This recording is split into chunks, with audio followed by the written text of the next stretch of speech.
Nani sat on a charpai in her garden, with two little children, Ria and Chotu, playing with toys at her feet. The sun was setting, and the garden around them was filled with the sweet fragrance of blooming flowers.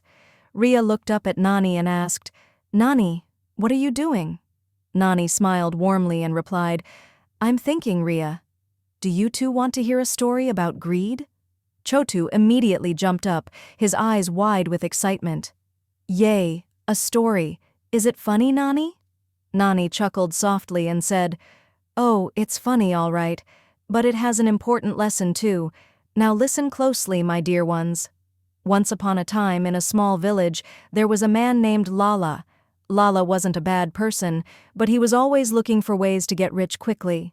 He dreamed of becoming wealthy without having to work hard for it. "One day, I'll be the richest man in the village," he often whispered to himself.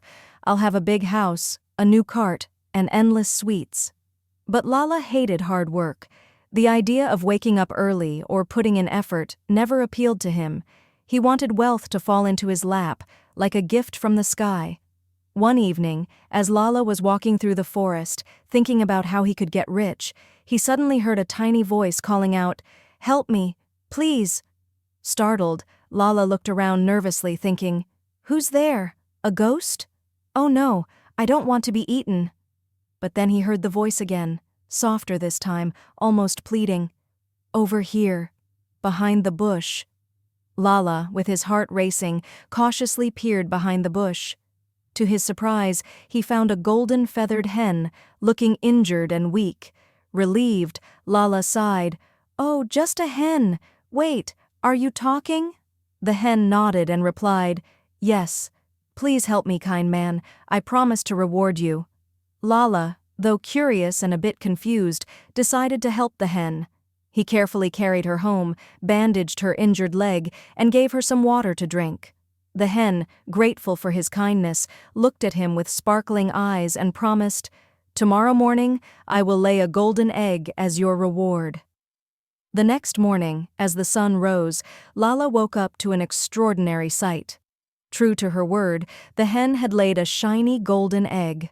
Lala's heart filled with excitement, and he could hardly believe his eyes. He held the egg in his hands, marveling at its beauty. "I'm rich! This is just the beginning of my fortune!" he exclaimed. Every day after that, the hen laid another golden egg. Lala watched as his wealth grew day by day. He could hardly wait to see how many more eggs the hen would lay. But soon, Lala's greed began to grow too.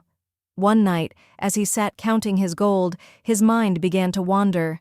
He thought to himself, "This hen lays one egg a day. But what if I could get all the eggs at once? I'd be the richest man in the world overnight." His eyes sparkled with greed. "Why wait when I can have it all now?" he whispered to himself. He pictured himself sitting on a mountain of gold, living a life of luxury. The hen, sensing Lala's growing greed, felt uneasy.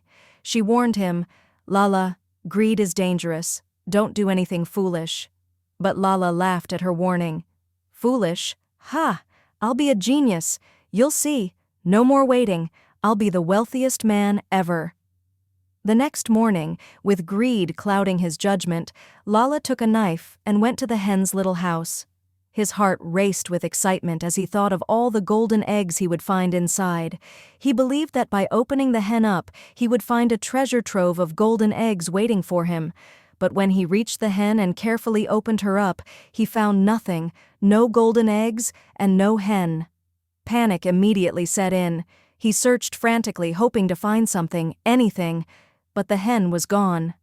"What have I done?" Lala cried out, his voice trembling with regret.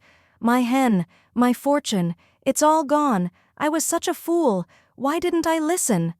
He searched everywhere, but the hen was never to be found again. All that remained was his empty house and the wealth he had squandered. Ria, who had been listening to Nani's story with rapt attention, was deep in thought. "So, Lala lost everything because of his greed?" she asked, her voice quiet. Nani nodded and explained, "Yes, Ria. You see, sometimes greed makes people blind to what they already have. Lala had everything he needed, the hen, and the eggs kept coming.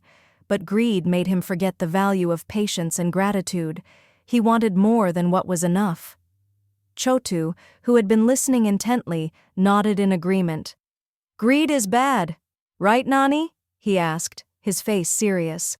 Nani smiled warmly and said, "That's right, my little ones. Be happy with what you have, and never let greed cloud your heart. Remember, it's not the wealth we collect that makes us rich, but the love and kindness we share with others."